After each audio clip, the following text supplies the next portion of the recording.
Welcome to Have an IPA with a CPA. We're here to share ideas to help you and your business make more money and keep more of the money you make. Hi, I'm Paul Mueller, a CPA and owner of Mueller Pie and Associates with offices in Northern Colorado and Katy, Texas. With me today is Laura Pilato, one of the co-owners of Grimm Brothers Brewhouse. We're here at Grimm Brothers Brewhouse in Loveland, Colorado. Laura, tell us a little bit about your role with the brewery and the background for the Grimm Brothers name. Paul, I'm the head brewer here at Grimm Brothers.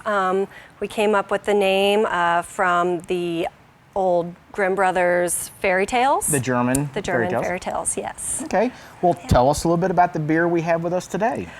Here today we've got our Little Red Cap. It's an alt-style ale. It comes from northern Germany.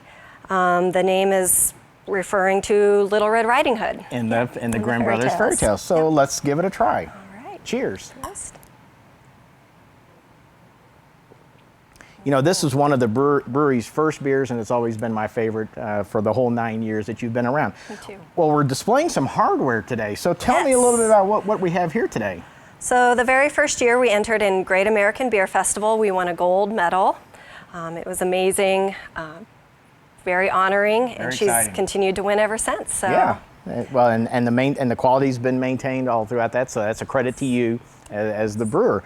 I do remember when the gold medal was won, Grimm Brothers was the first craft brewery in Loveland, Colorado, and when you all brought home the gold, I mean, it made the newspaper, it was big news around town, and you've continued to do great work ever since. Well, we're here to talk about the temporary excise tax reduction for brewers that was part of the Tax Reform Act of 2018. That temporary reduction went into effect January 1st of 2018 and is scheduled to sunset at the end of 2019. So it's only a 2-year temporary reduction. For smaller breweries that produce less than 60,000 barrels, the tax was cut in half, from $7 a barrel to $3.50 a barrel. So how many barrels does Grimm Brothers produce on an annual basis? We produce about 3,000 barrels each year. Each year. So that's 6,000 barrels at $3.50 a barrel savings. That's over $20,000 of new money for the brewery. And looks like you've been able to use that money to expand your tap room. Talk a little bit about your beer hall. Yeah, so we expanded the beer hall, kind of did some little renovations to expand our space, and it's made a huge difference. And it's become an event center for a lot of folks. And the barrels on display, it's a really pretty facility. So congratulations on doing that.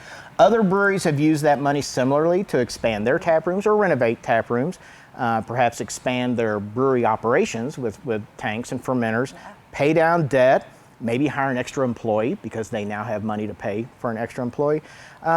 And maybe even allow the owners to perhaps take a little bit of money home as payroll.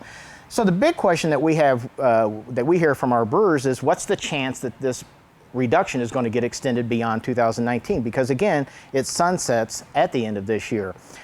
We would like to encourage all brewers to share their story about how this excise tax reduction has helped you and your brewery by going to the Brewers Association website. That's www.brewersassociation.org/FET to share your story about how that money's helped you and your brewery. Brewers Association is going to take all that information and share it with members of Congress to try to lobby an extension of this temporary tax reduction and perhaps make it permanent. I hope you found this information useful. Be sure to send us an email with any comments, questions, or suggestions for future topics. Also, check out our Have an IPA with a CPA YouTube channel for additional topics and ideas. Laura, thank you, and until next time, Prost.